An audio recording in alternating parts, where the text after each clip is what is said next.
My guest today is Madison Wickham. This is the second time I've sat down with Madison. This one was deep. We went for almost an hour and a half. We spent a lot of time in this episode talking about SB 3, that's Senate Bill 3 that's currently in the Texas legislature. Our legislature is in session currently, and there are votes on major issues that affect the state of Texas and its residents that are coming up. SB 3 doesn't seem like a major issue until you learn where that ranks in order of importance to our Senate. So we covered a lot of ground, but we spent a lot of time talking about that. Madison is somebody who has been very apolitical the entire time that I've known him and has found himself in a situation now where he's getting very involved firsthand, and just the learnings that he's gone through in the short amount of time that he's been paying attention and getting involved, I think are really fascinating. So with all that said, I hope you'll enjoy this conversation with my good friend, Madison Wickham.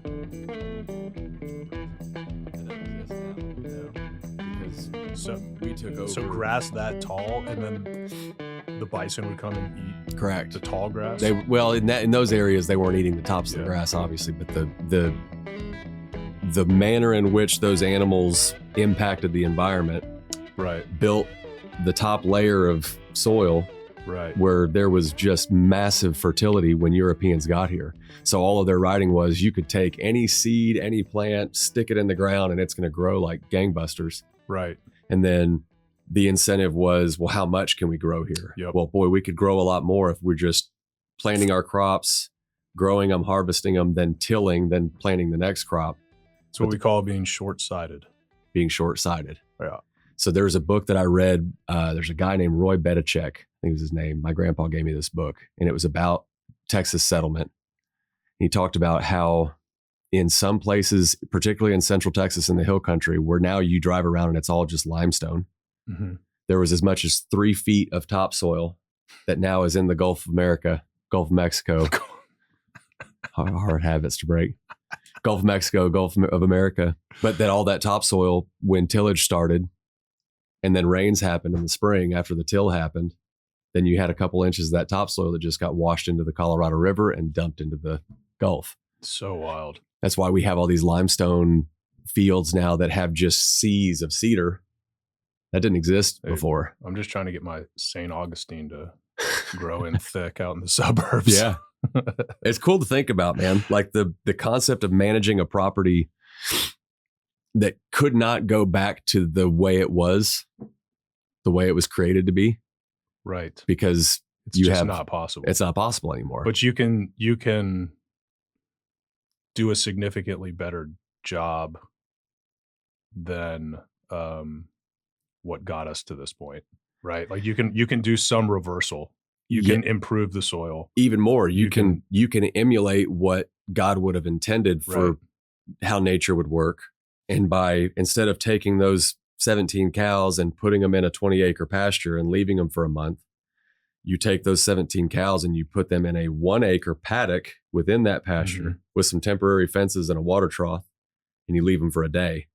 And then you move them to the next one for a day. So is this how you're managing? Yeah. It's called intensive rotational grazing. You're moving them every day? Daily.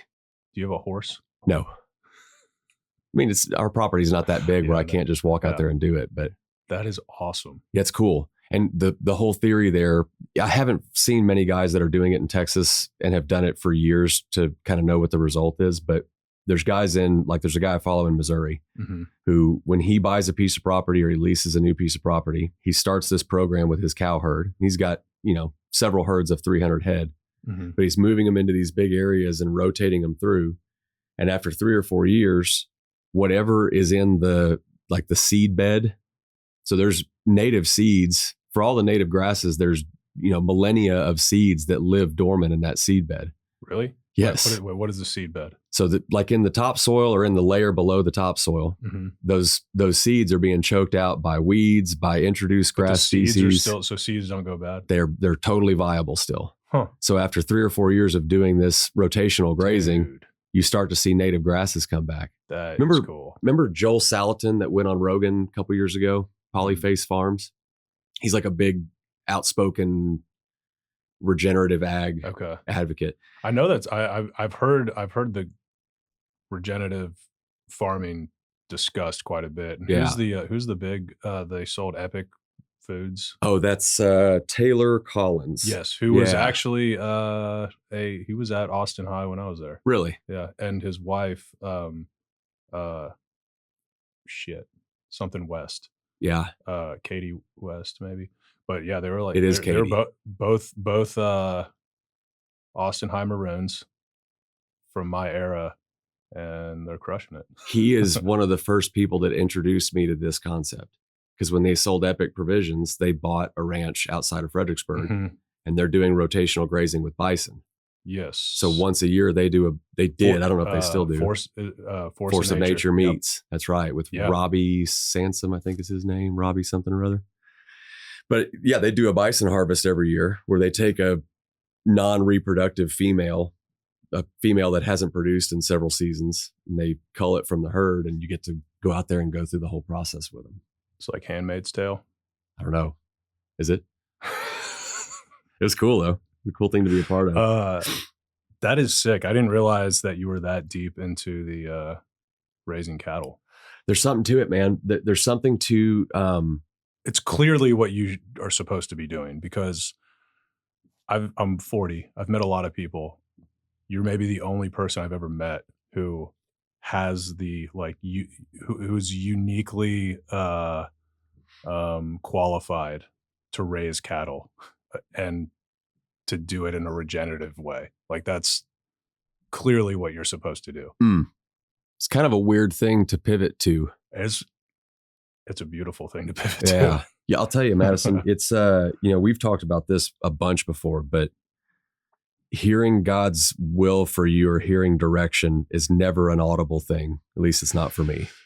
The only way I hear direction is these little whispers and these little nudges, and it usually shows up in I just get energy from this thing. Yes. Can't explain it.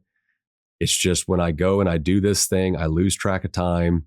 Yep. I get energy from it. I think about it when I wake up in the middle of the night, and it's not like an anxious thought. It's like an excited, oh yeah, I'm moving the cows to that pasture. Yep. And then when I go and I do it, I open up a fence and I kind of call the cows through. Most of the time when I'm there, they already know they're getting moved. Yep. And something about that process, watching that small herd of cows move through to the next paddock and get excited about eating the grass that's there. It's different than what I do professionally. That is clearly what you're supposed to be doing.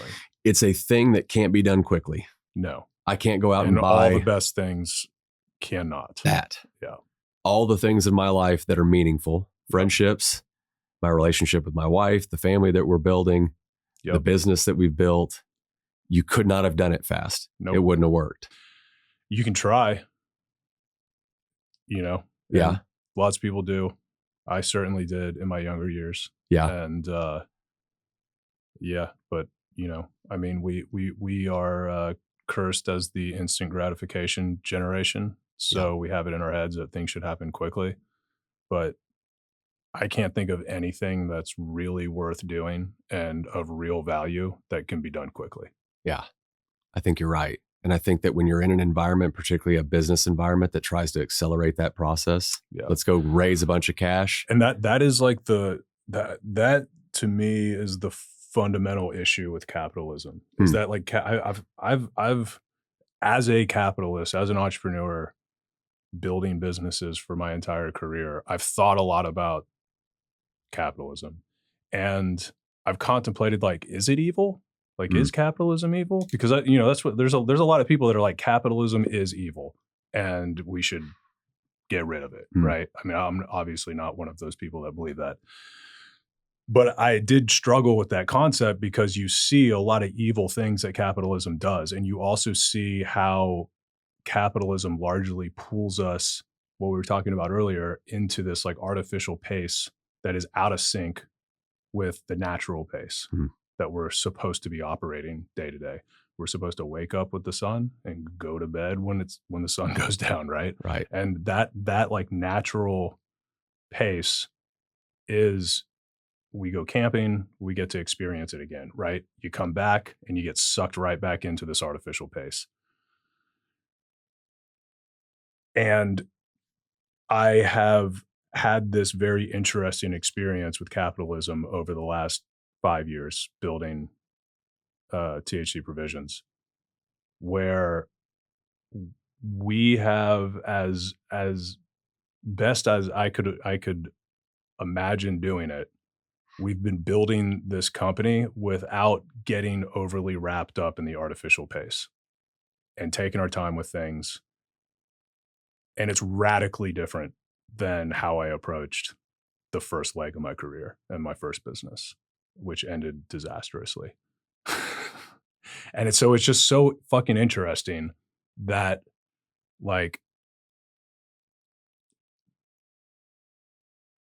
the point I was getting to is the way that I view capitalism now is it's not good or bad. It just is a system. It's a system for accumulating resources. And the more resources you can accumulate, the more leverage you have, right? And resources and leverage over other people is a very powerful thing to possess.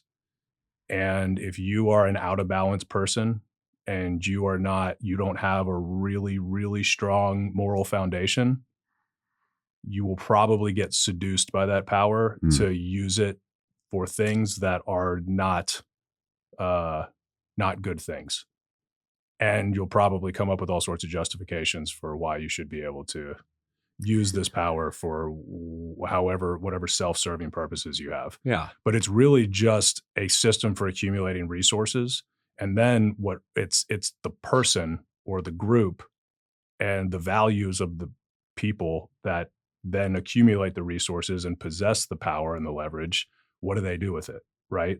And you can use those resources for good, or you could use them to then like help others and try to use them to push something like an objective beyond, like, we just got to grow and make more money so I can buy some more things, right? Right. Or you could use the same exact system to acquire the same amount of resources and use it for totally self-serving purposes. That's what a lot of people do. And then that results in some pretty evil situations. It's part of the beauty of the system is that you have a choice on which direction you want to go with it.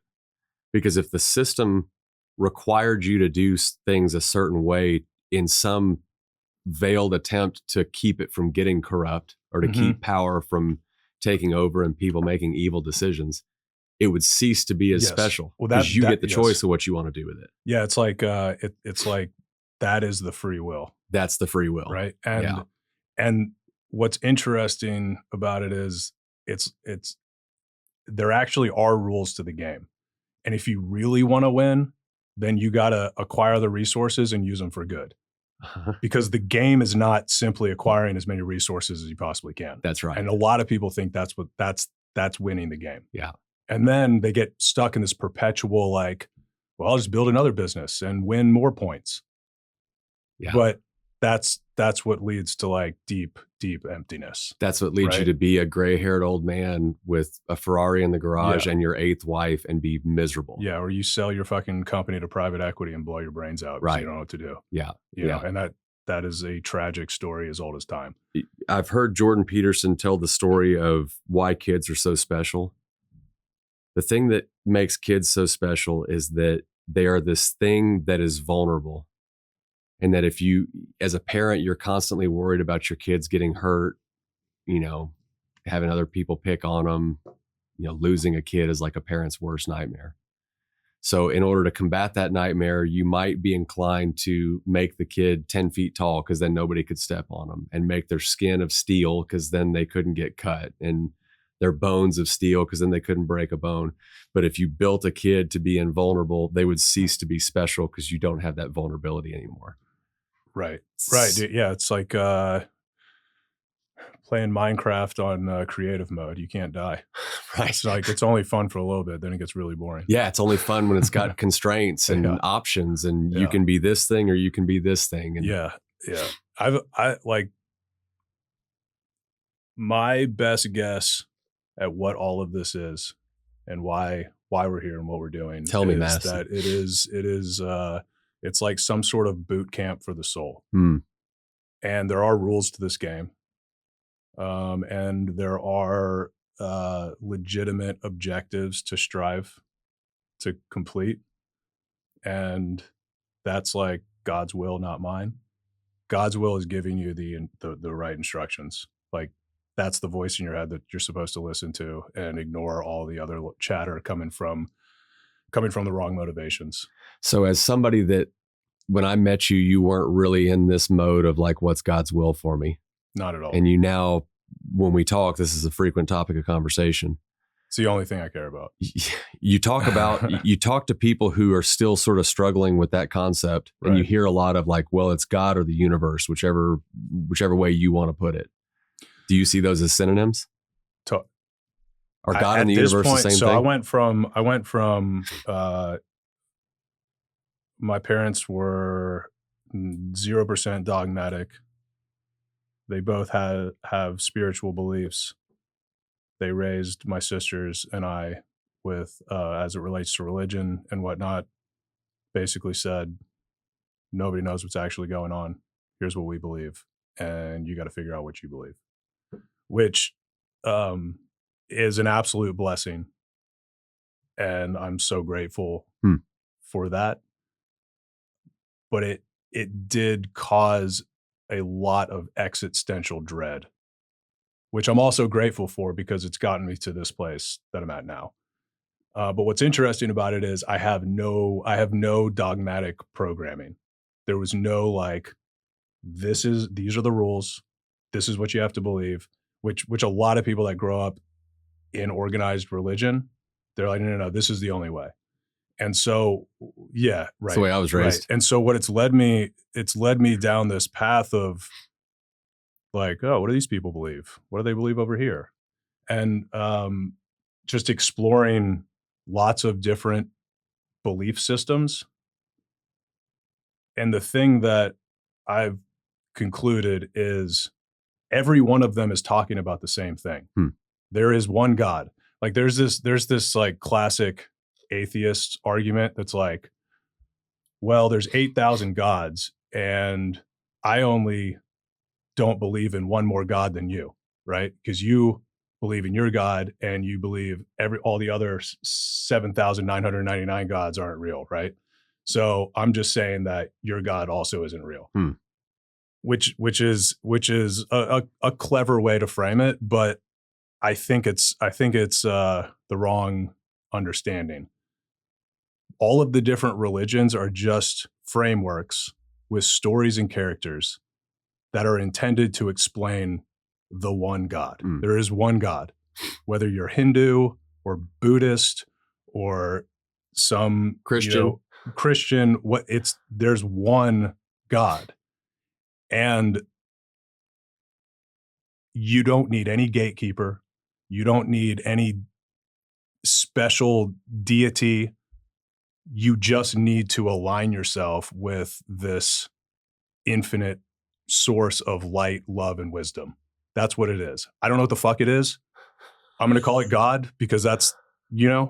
But like, and you call it the universe, the great mystery, whatever.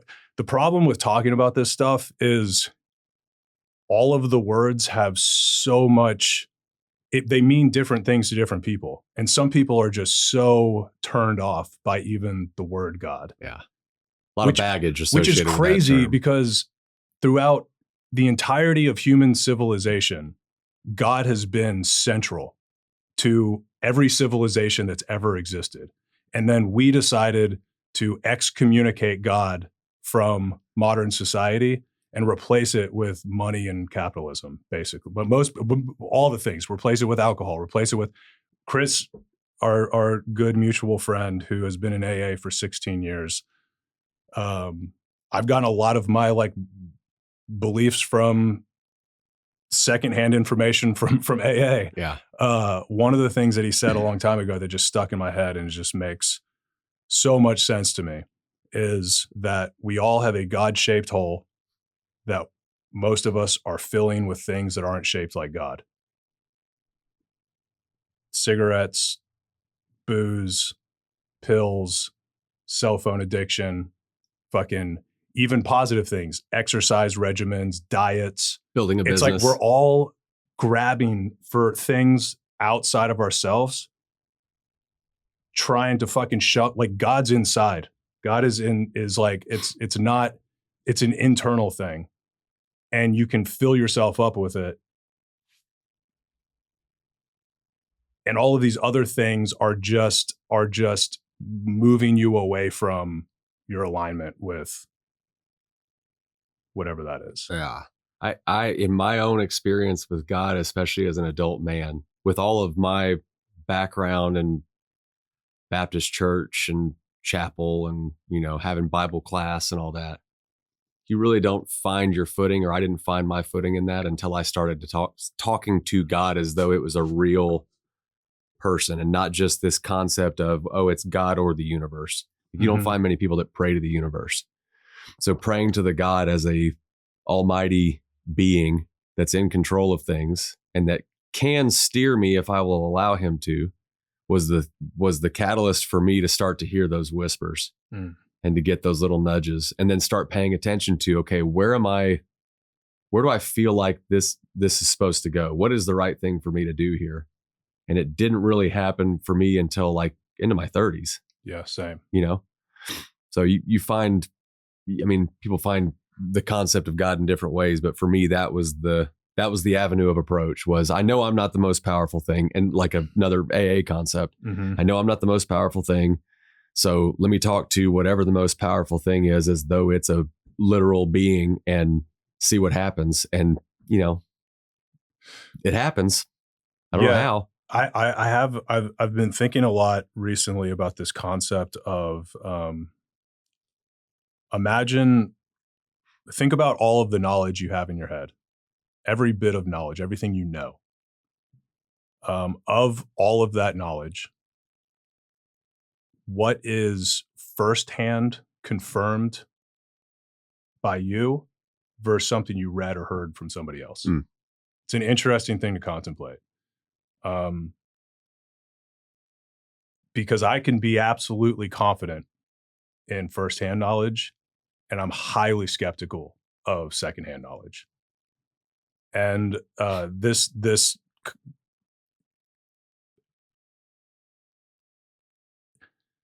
so how it relates to what we're talking about is I have had some profoundly spiritual experiences under the guided use of heavy psychedelics, to the point where there's no question in my mind that God is real. I don't know what it is. And again, the word God is so charged. Everybody thinks of something differently when they hear the word. I'm just using it to explain what I believe to be this infinite source of light, love, and wisdom that is the ultimate creator, animator of whatever the fuck this is that we're experiencing. And I have connected with that in such a real way that I now feel like I have firsthand confirmed that it's real. Yeah. Yeah. What's funny about that in my experience with you as a friend, knowing you beforehand and then seeing the path you're now on, is that as that transition was happening right around the same time, you have what you just called a catastrophic failure at a business that you spent your whole professional life building. You have the successes, you have the company that's growing quickly, you've got people lining up to give you money to help you grow it. Things change, it turns into something else. And all of a sudden now, like, this is not good for me. This thing needs to go away. And in the course of that happening, COVID happens. Yep. And you have the existential dread from all of these things seemingly falling apart. And then when you get a toehold, it was when you start praying. All of a sudden you start doodling in your studio, drawing designs of things that you just think look cool, like the one on your hat. And all of a sudden you start getting energy and direction from something that you just couldn't really even explain at the time. I remember I could take you to the exact square foot that you and I were sitting in my backyard in Austin and recount that conversation of you being like, man, I don't know. I'm just going out to the studio every night and drawing these weird things. And I don't know why it's just giving me this energy. And I feel like I'm supposed to be doing it more. Talk about that whole stage of your life. So the catalyst for that was a year prior. I went to an ayahuasca retreat for the first time. And it's it's kind of this thing bubbling up in pop culture, so I feel a little weird talking about it, but it's and I won't go into extreme detail, but it was such a profound experience, and what transpired after was essentially this that wasn't the experience where I was like, "Oh, yeah, yeah, I'm 100% confident that God is real, and I actually feel like I have some level of understanding of what I'm supposed to do with that information." Um, that happened recently. Really? But the first time in 2019, I'd been I've always been fascinated by, uh, psychedelics. Um, I've never been some, like, heavy user of them. I've always more just, like I had an experience in high school, um, that was so unimaginably different than anything I had ever experienced, and after that, I was just like, "What the fuck is that? What is that?" It's and so and, like, I couldn't even explain it to anybody. Just like, "What the fuck are these things? Like, how is this real?" After just being a kid, not really, you're just fucking fumbling through life, and then you do mushrooms in the woods. And so I've been fascinated by these magical plants and funguses since I discovered them. Hmm. Cannabis being another significant one. Um, that I never have in my younger years, I was never like a big marijuana user. It would always make me paranoid. I was much more into alcohol when I was younger. But then as I got older, I rediscovered cannabis, and it was this profound tool to provide relief during what was the most difficult professional situation I've ever experienced. So Hmm. like in the throes of this business we had built into a pretty large business just crumbling before my eyes, and every fucking effort that I made to save it was futile. Um Instead of drowning myself in alcohol, I discovered cannabis, and cannabis was the tool that I used to kind of numb the anxiety of all of that while not just throwing a fucking weighted blanket on my soul. And I think so I've thought a lot about this, and I think what I experienced was clinical PTSD, Mm. um, where we built this company over 8 years, tremendous success to the point where I was like, I did it. I'm fucking done. I have complete professional satisfaction. And then this slow slide into complete, like basically the thing that I always feared would happen, that it would all fall apart. It did happen. And I started using cannabis kind of towards the tail end of that to just deal with the emotional pain Mm. and also just the confusion of like, what the fuck am I supposed to do? And then as I started working on this new business, it was like a literal medication for the PTSD that I experienced. Because I was starting over again from a white page, building a very similar business. All the same things that I had to do early on with the first business, I had to do with this new business. So every step of the way was just these daggers of anxiety, just triggering PTSD from the last business. And cannabis would allow me to kind of drown out the anxiety and just zero in on I could just get in that zone and design and like just get in sync with whatever that energy is to make some shit. And so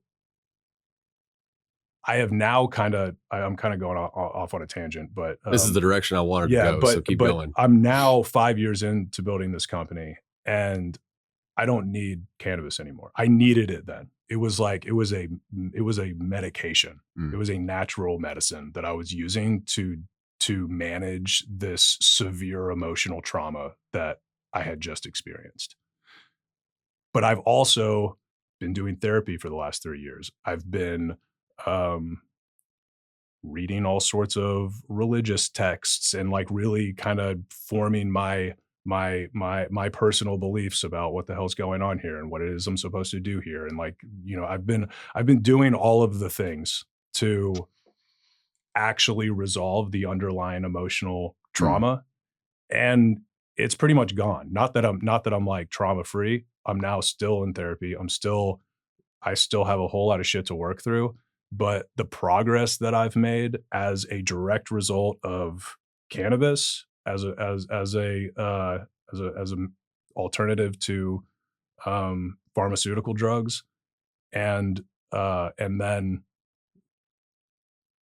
the ayahuasca experience as a, not something you do regularly. I've done it 3 times with 3-year gaps between each time that I've done it, and done it in a very safe environment with amazing facilitators who are their motivations are purely to help people heal. They're not trying to build followings on social media. They're not driving nice cars. They've dedicated their entire lives to keeping these ancient healing rituals alive. And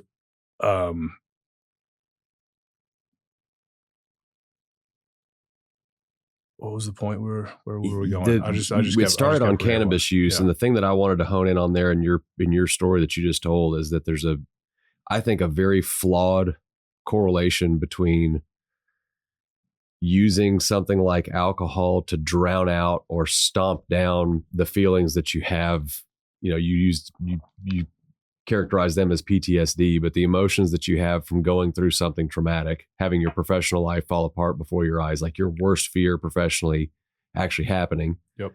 Alcohol applied to that situation versus cannabis applied to that situation. Most people would have that sort of comparison, and people that haven't had the experience with cannabis that you've had would say, well, how's that any different than alcohol? Because you're just drowning out the emotions of it.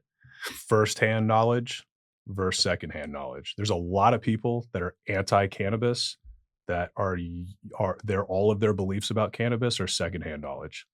There's also people maybe who are anti-cannabis because they had one really bad experience where they did it irresponsibly and took too much. Right. And or so they were drunk when they did it.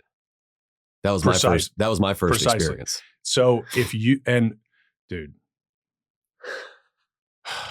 so let's go down this trail. Yeah.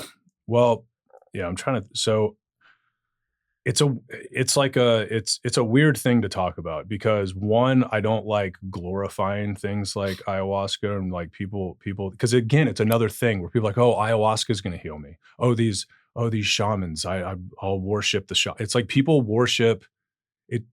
People worship the fucking stories and the characters and the programs and the things instead of like what's actually happening is all right, let's just take exercise. All right.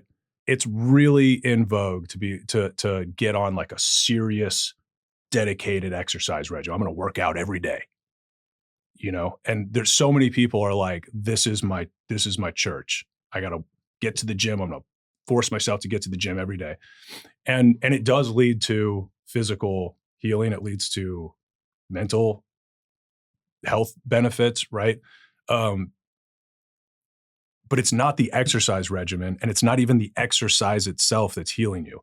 Our bodies, only we can heal ourselves. There's no external thing. There's no medication. There's no program. There's no guru. There's no fucking church that is going to heal you. We heal ourselves. And the things like exercise, moving your body, it just wakes up the parts of your body that are asleep so that the whole fucking system can heal itself. Good food, the good food doesn't heal you. It, one, prevents you from putting bad shit in your mouth, which just blocks your body from being able to heal itself. And it nurtures the parts of your body, again, waking up the parts of your body that otherwise would be asleep if you're just eating McDonald's, so that your body can heal itself. And we have this like weird Western separation where it's like, oh, I got to go to the doctor and get some medicine to heal me.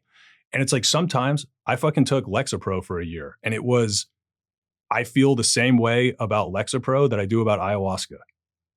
It was absolutely profound. It took away all of my like underlying anxiety. I would refer to it as like artificial enlightenment, where it's like I didn't have anxiety, but it also didn't like cloud my judgment or change my personality. For whatever reason, 10 milligrams of Lexapro was like, fucking, I'm done. I could live like this forever. But that's not the point of medicine. Medicine is supposed to be used to help you cope with what would otherwise be preventing you from making progress, so that you can actually then resolve the underlying issue. Then you don't need the medicine anymore, right? Yeah. So I was able to take it for a year, wean off of it, and I'm pretty confident I will never need something like that again. And then same with cannabis. I used it pretty heavily in the early days of building this new company, but I don't even need it now. Not that I won't use it. That's not true. I don't need it like I did. Yeah. And there are instances, but like you said, like you've talked about, where you like to use cannabis with a lot of intention. You like to, meditate, pray, whatever, where it's like, that's, if you are feeling stressed out, using a little bit of cannabis and doing some yoga by yourself and thinking and praying and fucking whatever, that's going to be a lot more effective of a remedy than sitting on the couch and crushing a 6-pack. Yeah. You know? None of the things that you list there fill the God hole to begin with. So like you're still left with the hole there that has to be addressed. Totally. And cannabis, if used improperly, is just another thing that we're grabbing 100%. for. And I 100% have done it myself. And sometimes you do just need to grab for something to fucking get yourself balanced. Like sometimes you fucking have to, but you also have to do the actual work. Like, again, it's like, there's no fucking quick fix. Yeah. There's a quick fix for the feelings, but that's not actually fixing anything. That's just making you feel better. And then to actually resolve the thing that's making you feel like shit, you got to fucking dive into the dark corners of your mind and open those closets. Yeah. Yeah. You kind of know my history with cannabis. We've talked about that quite a bit. I don't think I've ever really gone into it fully here, but it's, one time in college while at a party, it's the only time I've ever blacked out in my life. And so my initial experience with it at 22 years old was not a good one, 21 years old. And then getting reintroduced as an adult right around the time that you and I started to become friends. Yep. It's a totally different thing. Yep. And the context in which I was reintroduced to it, the way that I was using it at the time, the way that I've used it in the 15 years since. Yeah, it's never a stagnant thing, right? Like it's something different for you at different phases of your life. But what it's been good for me is taking the story I've told is the way that my brain works is I constantly have 40 things going on. It's like walking into your kitchen and every cabinet door is open. Mm-hmm. You can see all the things, you got all these things pending and going on at once. Some might call that ADD. Maybe. Yeah, probably. What cannabis has been good for with me is just being able to go into my kitchen and close all the cabinet doors and unpack them one at a time. Yeah. Here's one thing I want to focus on. It's literally the thing I want to focus on. Totally. I've said that before, that it's actually an effective ADD med that isn't speed. Probably. That's probably some of that. And here's the thing about it that's different though. For me, you had mentioned the, meditating or praying. The practice of smoking cannabis and not even like taking giant bong rips. This is like taking one or two puffs off of a joint and then sitting in a quiet room or walking out in a forest and praying to this God that you talk to. Yep. Is an accelerant for prayers for me. There is something about the plants, and there's a fucking war right now. And there has been a war between the plants and everybody who's making unimaginably large amounts of money off patented pharmaceutical drugs and alcohol. And they won in the 60s and 70s.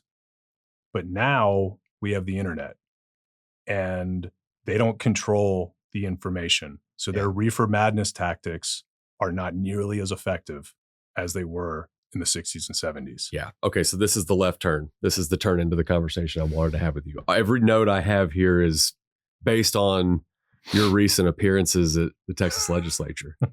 So of all of my friend group, the guys that I really care about, one handful of people, you are the least political among them by far.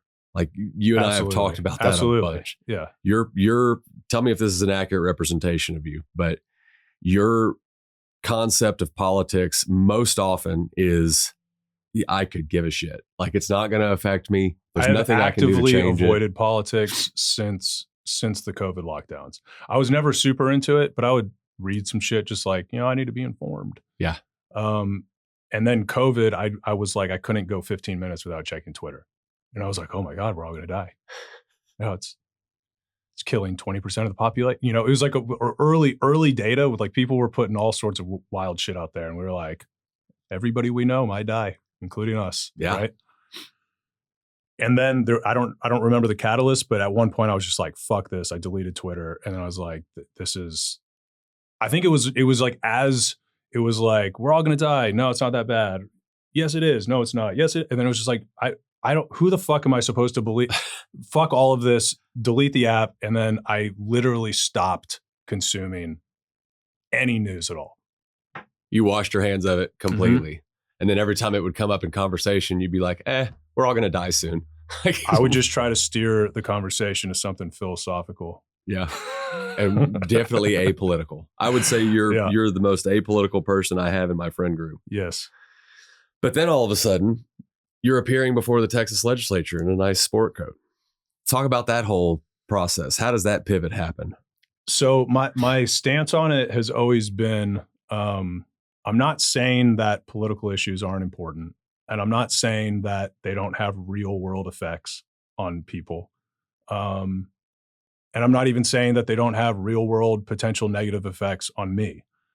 But my position prior to getting involved with this particular topic was, what the hell am I going to do about it?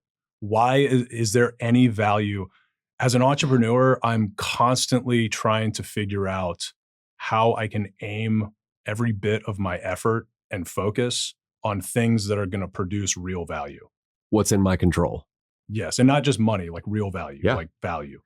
And how is it going to help me accomplish what I'm trying to accomplish? And the math I did on politics is there's literally no value in this.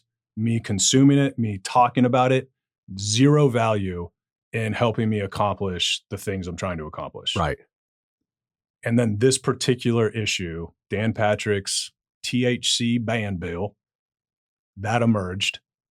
Even then I was like, what the fuck am I going to do about it? I'm just going to keep building this business. For clarification, it's Chill Country Cannabis. We sell delicious organic cannabis edibles that are made right here in Austin, Texas. We make them ourselves. We source all the organic ingredients ourselves, and they are a moderate dose. We're not trying to send anybody to outer space. We recommend people start with half. We're big on dosing. Most people don't understand the importance of dosing, and that you might need 2 milligrams of THC. That might be enough to get the nice, pleasant feeling that people describe when they talk about close the cabinet doors. And 8 milligrams, which our gummies are 8 milligrams, might be way too much. And that might send you into a dark place where you're examining childhood trauma. And so you can avoid that by getting the dose right. So that's the context of why I even give a shit about cannabis. Also, a little bit more context. The only reason that I wanted to make cannabis products is because I believe in every cell of my body that this is a magical medicinal plant put here for us to utilize to help us heal our emotional and spiritual trauma. And that has been my firsthand experience. So that's some firsthand knowledge that I have about cannabis, and also just countless stories from customers, friends, family who have transitioned off of prescription drugs, who have transitioned off of alcohol, who have found themselves in therapy after utilizing cannabis. And have found themselves using psychedelic assisted therapy, which has crazy profound benefits for all of the healing.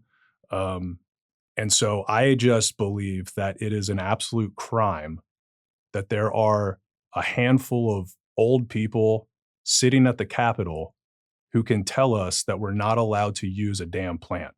Yeah. That is absolute. As a 40-year-old man who's happily married with children, running a successful business, paying my taxes, fuck you, dude. Who the fuck are you to tell me that I can't use a plant that was literally made by God unless you don't believe in God? Mm-hmm.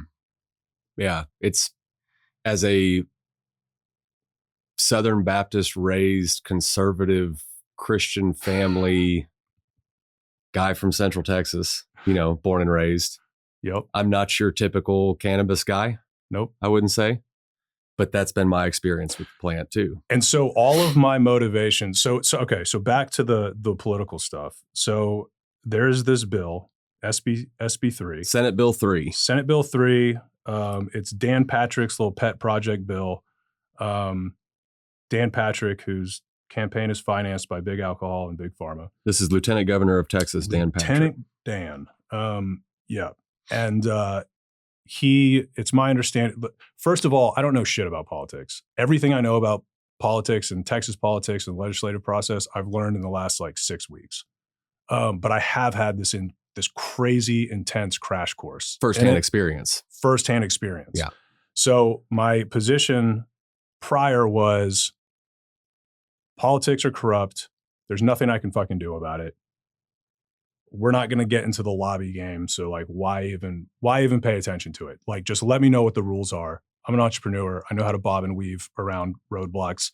Fucking tell me what the rules are. We can't make gummies here anymore. Okay. What can we do? Then we'll do that. Right. So, and that was my position, knowing about this bill for a long time. And then about, 5 or 6 weeks ago, Chris, our mutual friend, my business partner in this company, was like, hey, there's a hearing for SB3 at the Senate, and it's open for anybody to go put their name on the list to be able to talk. And I was like, dude, we got so much going on. This is just, they don't give a fuck. What are we gonna, they don't care what we have to say. And then the night before, I was talking to him and I was like, fuck it, I'll go do it. He was out of town. I was like, I'll go do it. So then woke up early, got to the Capitol at 7:30 a.m. There were a bunch of people there. The whole hemp industry has been very active on this topic, and it is a big industry. It's many, many billions of dollars with probably 10,000 businesses and millions of customers who are buying these products. So if you this is all in the last, since 2018 that this industry's emerged. Yes. It's not like an old industry. It's no. relatively No. new and green. Yeah, cannabis is the future. Yeah. Whether these old guard people want it to be or not. Don't lose your train of thought there on that story, but I want to define one thing in here. The distinction between cannabis and hemp, and why this whole industry exists to begin with. Yeah. Talk about the 2018 Farm Bill. Yeah. So there's so much confusion, and it's taken Chris and I a long time to wrap our heads fully around what's happening. But the 2018 Farm Bill is a gigantic ag bill. Federal ag bill that's intended to aid agriculture across the entire country. And in 2018, they included a hemp provision that legalized what they define as hemp. Hemp is simply a legal term for breeds of cannabis that have low levels of delta-9 THC. Delta-9 THC being the technical term for the THC that everybody knows that gets you high. The psychoactive component of cannabis. So the only difference between a quote-unquote hemp plant and a quote-unquote marijuana plant, which is also just a slang term for cannabis, is that marijuana is referring to high THC cannabis and hemp is referring to low THC cannabis. So in this case, the 2018 Farm Bill defined the terms. It Defined, said marijuana is a plant that has delta-9 THC content of over 0.3%. I don't even know that it mentions anything about marijuana. All it does is it says hemp is defined as the cannabis plant with levels of delta-9 THC below 0.3%. Right. Okay. So that's where it starts. Yes. And and 0.3% weight by weight. So the weight of the flower, the amount of THC has to be below 0.3%. Got it. So that sets the terms. Yes. And that creates the opportunity now that the federal government has said this is what hemp is, and this is what I do think it mentions marijuana is like over this dividing line, under this dividing line is hemp. Yes.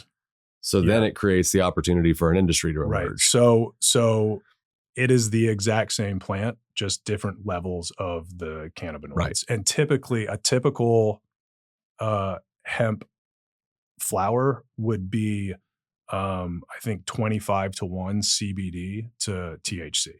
So they would be super high in CBD, but it also has all of the other cannabinoids, which there are over 100, I believe. Is it really? And what's interesting is we have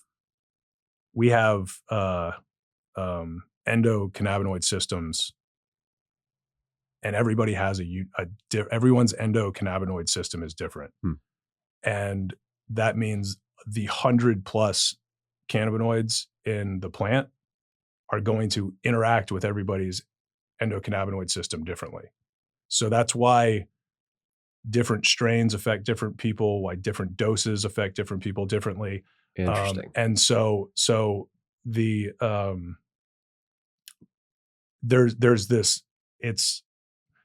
there's such a need for more studying of how all of this works and understanding, like, you know, if you could figure out like this perfect mixture of cannabinoids for like this specific individual's endocannabinoid system is going to be like the perfect amount. You know, I don't fucking know anything about science, so I don't know how possible that is.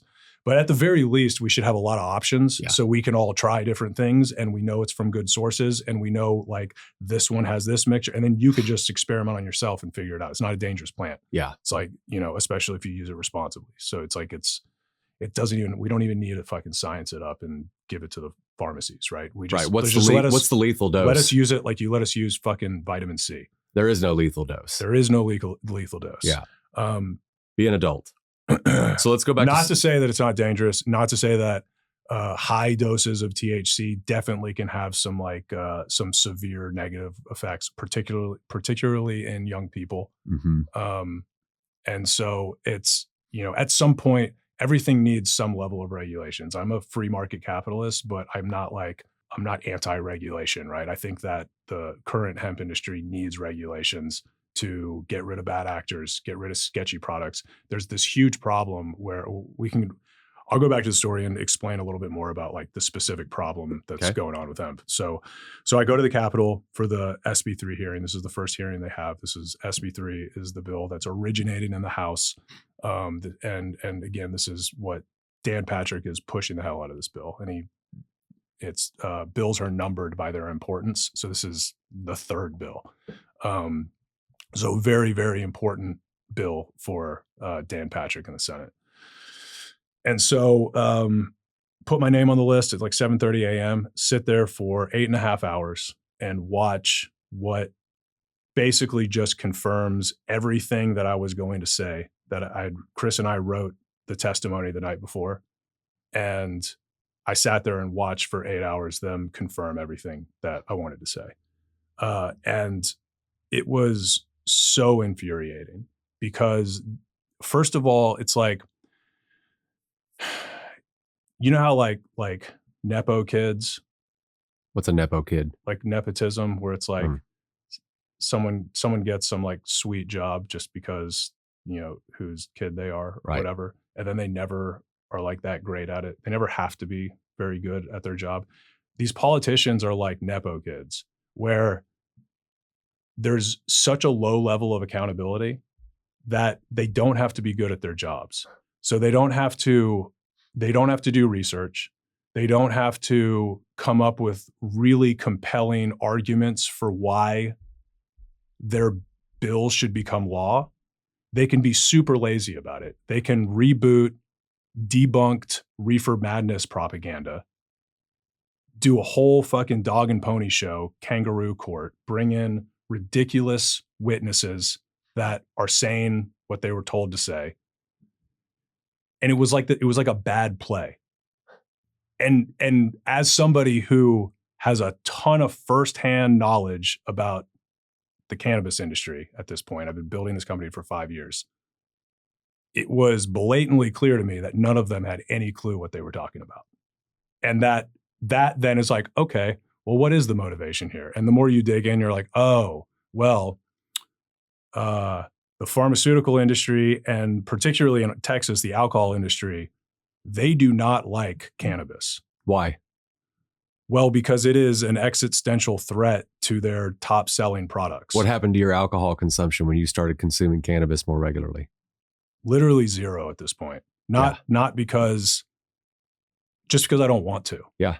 I have no desire to drink alcohol. I might have a sipper of tequila around a campfire with you, but I have no desire to drink it. And even at this point, it's like I don't even want fucking wine with dinner. I just don't care about it. It's just like an inferior substance in my mind. So there's a motive there, a potential motive there. If you look at what's happening with alcohol sales, and particularly the newest generations, they're wising up.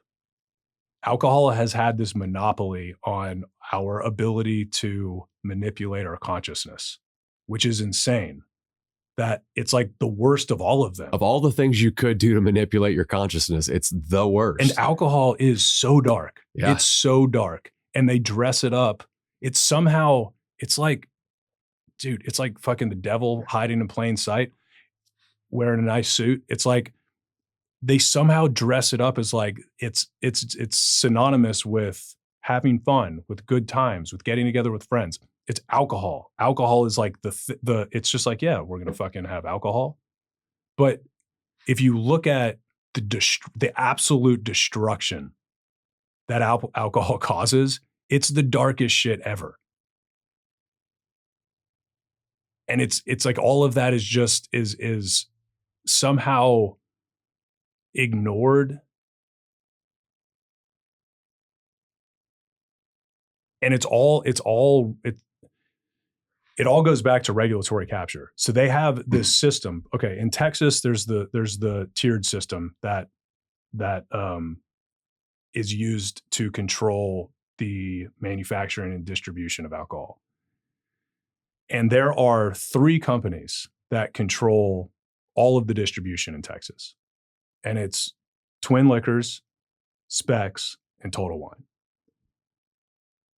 The craziest thing is the distribution regulations were set up to where no company is supposed to have more than 5 locations. But the way they get around it is they create new LLCs, they put them in family members' names. And so it's not this, the law was set up to prevent what we have, which is there's 3 people that control. So if you're a liquor brand, you have to go to these people and bend the knee and kiss the ring, because you're not getting distributed unless they decide to distribute you. Huh. Right? And so unless you're Tito, he just said fuck you to everybody and just rose to the very top. So he is the only person in the alcohol industry that has more leverage than the distributors. That's Tito Beverage of Tito's Distillery. That's my understanding. Again, Tito's this vodka. is like, yeah, this is my understanding of have to talk to Tito at some point. And but they're a player, the liquor distributors, so alcohol distributors. So what's happening though is this is all over the place. Let's go back to the 2018 Farm Bill. So the 2018 Farm Bill legalized cannabis, real cannabis. And you can make real cannabis products from hemp. people have so many misconceptions about it. Like, oh, that's fake weed. It's fucking diet weed. It's fucking, it doesn't get, it's the same plant with the same cannabinoids. If you smoke a true hemp flower, it's not going to get you high because the flower is too light. But if you extract the cannabinoids and then put as much as you want into an edible, so long as it's below 0.3% THC by weight, we could have made our gummies have 8 milligrams of THC in them. A Colorado or California dispensary gummy has 10. We could have made our gummies 3 times stronger. And based on the weight of them, it's a normal size gummy, but gummies have enough mass to where some extra milligrams of THC are not it's going to take a lot of THC to get above 0.3%. So what the hemp bill did was it legalized real edible cannabis and drinkable cannabis. And then THCA, I actually don't even want to. Don't go down that rabbit hole. I don't even want to go down that rabbit hole. But cannabis is legal. Certain cannabis products, real cannabis products, as real as anything you would get in a rec state from or a medical program. The gummies we make, I would argue, are better quality than what you're getting from the Texas Compassionate Use Program, which is Texas's criminally restrictive medical marijuana program. Enter another player into the debate.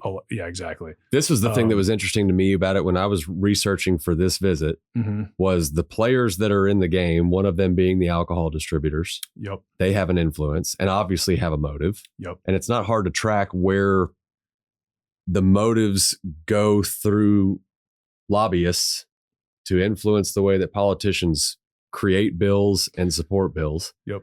And then you've got the Texas Compassionate Use Program, the TCUP, that also are players in the game now because of, you want to talk about that a little bit? What happened in 2015? Yeah. And so again, everything I know about any of this is like, I'm piecing it together. Right. Yeah. So this is like, I have a lot of, I've gotten a fire hose of information about all of this, and I'm kind of piecing together. And my testimony in the Senate was probably too focused on the Texas Compassionate Use Program. I do think that they are definitely a factor in this ban bill. And I think that they've been chirping in people's ears about hemp and demonizing it to the legislator for years now.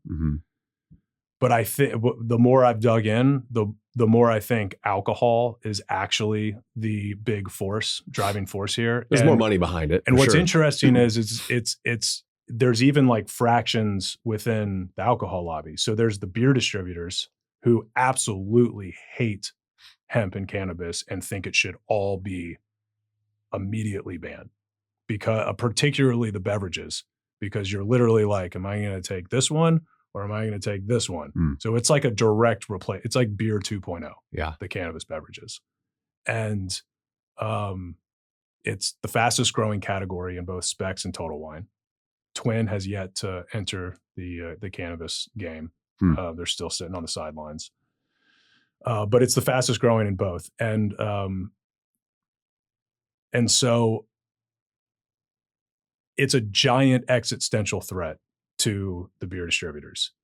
Chris is subscribed to an industry email newsletter, and there was one that they sent out recently that was this like long analysis of the industry and how their business is being negatively impacted by consumers choosing healthier alternatives like cannabis and just making healthier lifestyle choices like dry January, sober October, these things that are like becoming big cultural trends, literally talking about how consumers choosing making healthier lifestyle choices is negatively impacting their business. Hurting their business. You think maybe you're in the wrong business? Yeah. That's insane to me. It's pretty dark. It's very dark, very, very dark. And so they hate cannabis. The pharmaceutical companies, you don't know how many veterans I have heard stories from that say they were on a crazy cocktail of pharmaceutical drugs and they were losing their minds. And then they started using cannabis products, and they've gotten off every single pharmaceutical. There's testimonies. It was testimony after testimony after testimony of all sorts of people with different versions of the same story. So if you are big pharma and your products are pharmaceutical drugs that you have patents on, and there is a natural plant that you cannot patent that people are using to stop using your product, what are you going to do?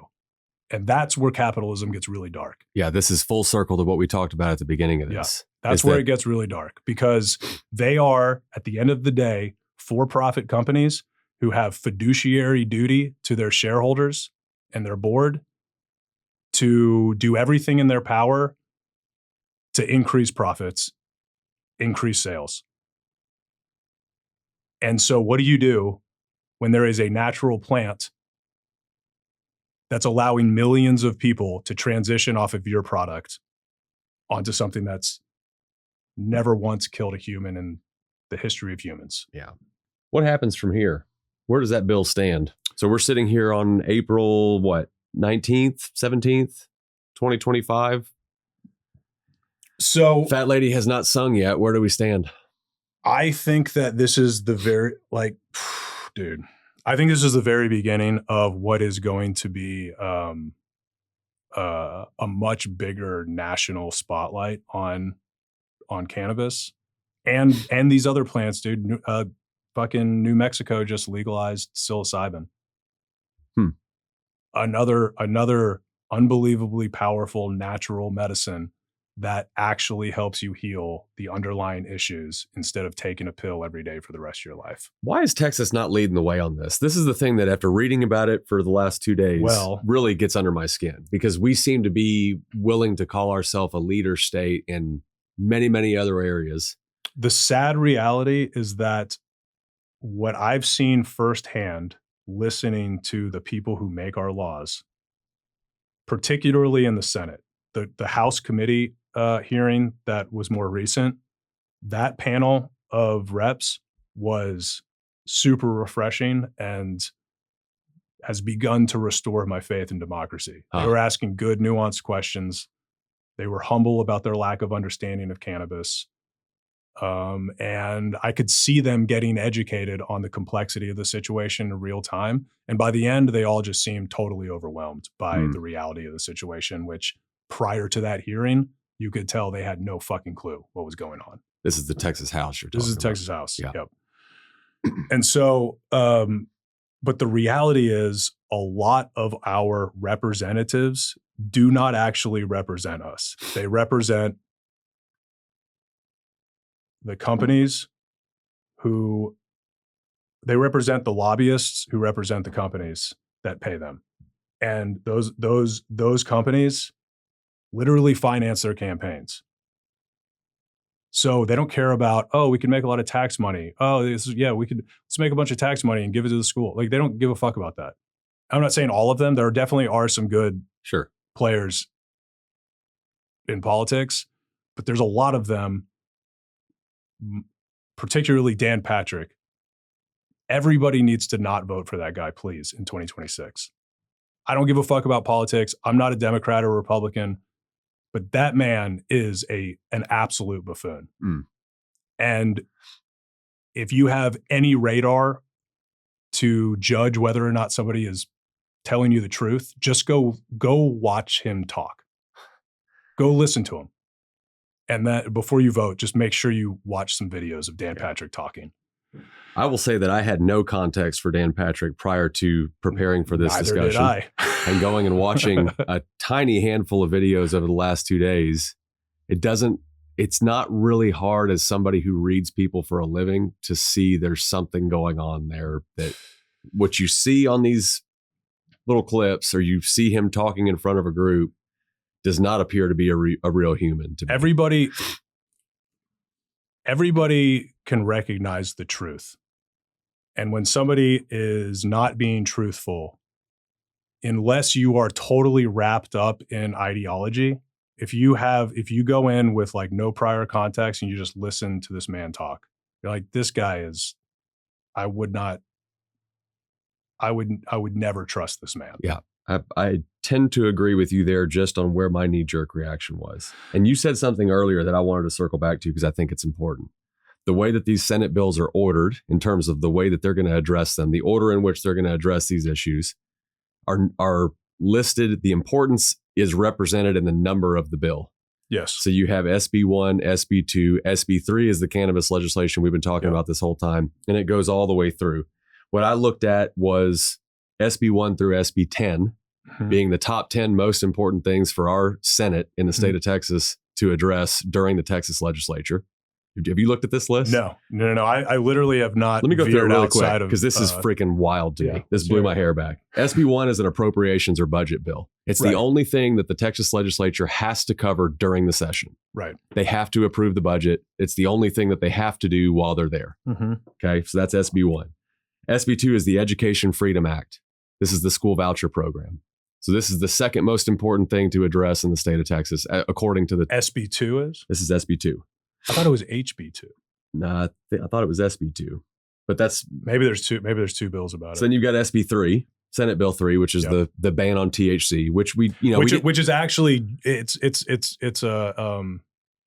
that's not actually what it is. It is a death blow to the entire hemp industry. It basically says that anything with a THC content over 0.001% is banned. If you look at the wording, basically you could not actually make any products. Right. So every video I saw it's a complete ban of the hemp industry, which again is a multi-billion-dollar industry that employs countless, tens of thousands of people and services millions of Texans. So that's SB1, SB2, SB3. Those are the top three priorities in the state of Texas. SB4 had something to do with property taxes. I didn't really dig into that one very much. SB5 was, let's see here. It was to create a prevention and research institute for dementia.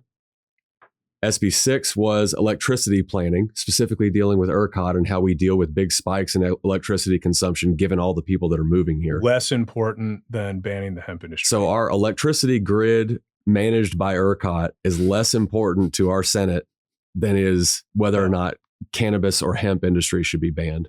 Freaking wild. That's SB6. SB7 is Texas water supply needs.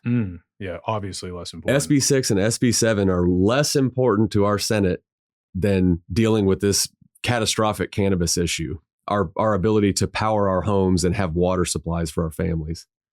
SB8 was allowing the federal law enforcement to train local sheriffs on how to spot illegal immigrants and go through the process of qualifying whether or not somebody should be here. Okay. It's obviously less important. SB9 was bail reform. So how the bail system works in prisons. And SB10 was mandating the 10 Commandments to be in schools. Right. Do you know the origin of weird bills like that? No. So there are two evangelical billionaires, Texas billionaires, that have their own team of lobbyists that, just like the alcohol industry, they deploy them to do weird stuff like that. Huh. So like any type of thing like that, it's what I've learned is all of this stuff, all of these bills are written by lobbyists first. They're either written or dictated by lobbyists. And then some representative puts their name on it and says they're the author of it. But it's actually the lobby. So everything they know about the hemp industry, they've been educated on by the alcohol industry and the pharmaceutical industry, who have significant motivations to demonize the entire industry. And what they're doing is there are issues because the way hemp was legalized, they did not include enough regulations. So there are safety regulations like age limits and childproof packaging and manufacturing standards. There are things that need to be put in place that good operators like us are taking it upon ourselves to implement our own regulations about how we create and sell the product. But because it's so unregulated, it's opened up this loophole where people can make dangerous synthetic drugs and sell them in bags in the gas station, claiming they're hemp when they're just lab created bullshit. And that really is a problem. And kids really are experiencing super negative effects from buying gas station drugs. But what they're doing is they're pretending like everybody in the hemp industry is making that type of product and that the whole thing is just a bunch of bad actors and we need to get rid of the entire thing. Yeah, it's reefer madness tactics. Yes. That was a wild thing to realize too, is that the people that are pushing for regulation, normally in a capitalist system, you wouldn't find people in the industry pushing for more regulation on their product or service. Right. Every legitimate operator in the hemp industry is like, please put reasonable regulations in place. Right. Because that legitimizes the entire industry. So all of a sudden, like, the rules are clear. All the bad guys are pushed out and the gas stations can no longer sell this garbage. And then real cannabis products are not dangerous. You could have a super, super high dose natural THC product that actually is dangerous. So that's the caveat. So there should be milligram caps. And there also is a use case for 100 milligram gummies, 500 milligram gummies. If you have cancer and you need a 500 milligram gummy, you should absolutely be able to get it. Yeah. But you shouldn't be able to buy it from 7-Eleven. Right. And when you say dangerous, it's not dangerous in the way that drinking a half a bottle of tequila is dangerous. It's a different kind of danger. I would say that, excessively high dose THC could cause permanent damage. It could trigger underlying mental health issues. It could cause some serious psychologial damage. If you already have a vulnerability there, it can tip you over the edge into schizophrenic breaks. I mean, and that sort of thing. To bring it back to into the woo-woo space, like, I think what psychedelics are doing is they're putting us in a particular type of relaxed state that allows God's light to shine on us. And the reason people get paranoid is because, or it's uncomfortable, it's like everybody has this darkness in them. We all have different darkness in us. And some of us have a lot. Dan Patrick has a lot of darkness in him. You can see it. If Dan Patrick did a high dose of cannabis, he would lose his fucking mind because it would be too much light on some really deep darkness. Just like walking out of the movie theater in the middle of the day, the light hurts your eyes. And so too much a high dose of psychedelics is super uncomfortable if you got a lot of darkness to deal with. Because it forces you to open those dark closets and shine the light. But the beauty of it is, if it's done responsibly and it's done under the right guidance and in the right doses, it can be more like a sunrise, where it's like you just crack the door and shine a little bit of light in, peek in. But then eventually you can open the whole thing and flip the lights on and realize there's not actually a monster in there and you're fine and God loves you. Yeah. Also allows you to deal with that thing in your closet that you're trying very, very hard to keep closed, but you know it's there. Yep. You just not want to deal with it. And the thing is like, once I have this like analogy in my head that I used to have this like, oh, there's like evil forces and good forces battling each other.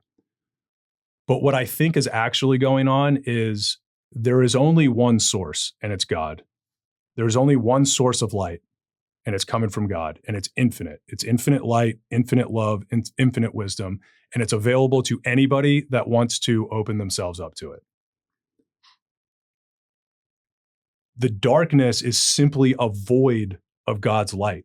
It's not a sentient evil. It's not the devil. Too much darkness in an individual, back to Dan Patrick, will cause you to do evil things like prevent veterans from getting access to a safe, natural plant medicine. That's an evil, evil thing to do. After these people fucking ruined their lives to protect his freedom to make laws. He's making a law that says, nope, sorry, only opioids. That's fucking evil. So too much darkness in an individual will cause them to do evil things, to do morally corrupt things. But the cure for the darkness is simply shining God's light on it. And it's like a monster in the closet. Like once you shine the light, you realize like, oh, there was nothing to be scared of. It just needed the fucking light of God. Yeah. Yeah, man, that's what's the solve for this, Madison? If there is a solution for it, where does it start? The solution that I've concluded is all we can really do is work on ourselves and get ourselves as in alignment with whatever you believe in. And if you don't believe in anything, you should start there and explore that until you do. Whatever you believe in, it probably is this. I think it's the same thing. Whatever name you want to give it, whatever stories you want to use to connect with it, it's God. It's the universe. It's the fucking great mystery. It's fucking Hare Krishna, whatever you want to call it. And that thing has real fundamental morals and values that you're supposed to align your life with. And all we can do is everything that is in our control to align ourselves with the light, love, and wisdom of God. And if we do that, then we can be the sunrise. We can gracefully share the light, love, and wisdom of God with everybody that we encounter. And I think that's the only like actual agency that we can employ to affect change. But I personally, I feel like since senior year of college, I've been on this like journey of self-discovery and self-improvement. And it was like drank my way through high school and most of college. And then I hit a point where I was like, I don't want to be a loser and I need to figure out how to be successful. And at the time I thought success was making a lot of money. So I was like, I need to figure out how to make a lot of money. And then I realized that was a very, very narrow-sighted view of what success was. But I've now, particularly over the last 5 years, what I've seen transpire with this new business and the like overarching philosophy that Chris and I have been using to make all the decisions, and seeing how what we're doing with the business is actually our opportunity to share the light, love, and wisdom of God, which sounds super culty. And that's not what I don't intend it to be. But, you know, like think about like, all right, like I started with truly inspired artwork, no deadlines. I'm going to sit in my office and I've got this concept in my head. I'm going to make 1,000 drafts. And then I'm going to figure out the perfect color palette, the perfect style of hat, t-shirt. And then that was sharing these little bits of divine inspiration. And I don't mean that egotistically. I think everybody has the capability to like make truly inspired things, right? And I think there's a fuckload of uninspired, like most things out there on the shelf are totally uninspired, made by somebody in a gray cubicle that are just trying to get home. You know, just collecting a check, trying to get home. And so that was like kind of the key strategy change with this business was prioritize the creative integrity over everything else, over the finances, over everything else.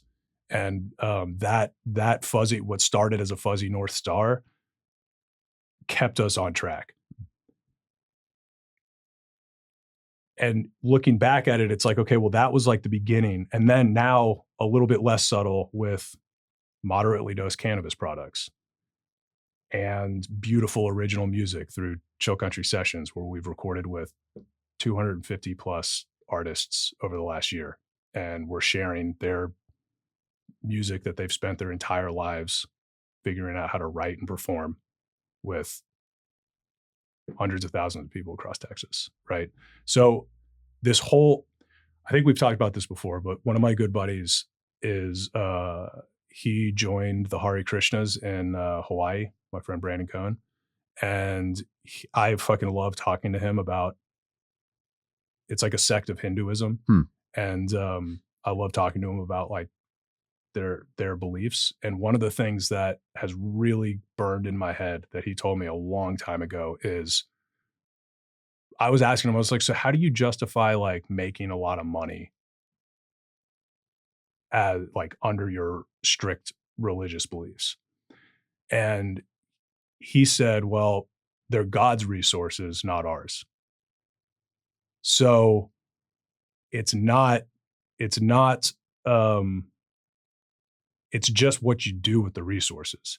And so that has like stuck in my head of like, you can, again, like capitalism is just a mechanism for acquiring resources. And you can use those resources for maximum good, or you can use them for self-serving purposes. You can buy a fucking 20,000 square foot mansion. You could buy a fucking, you could buy these things that are totally unnecessary and are a complete waste of money, because you could take that money and use it to spread the light, love, and wisdom of God. And so at this point, with that idea, it's like I have no existential angst, because I know exactly what it is I'm trying to accomplish. And I know exactly what it is that I am accomplishing. And I am accomplishing that with this set of resources. I'm not a wealthy man in financial terms at this point.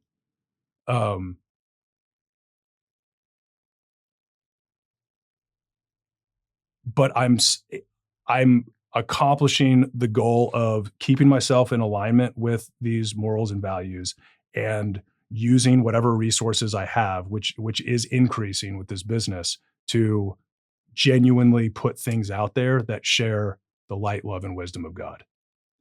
And I was driving towards a point.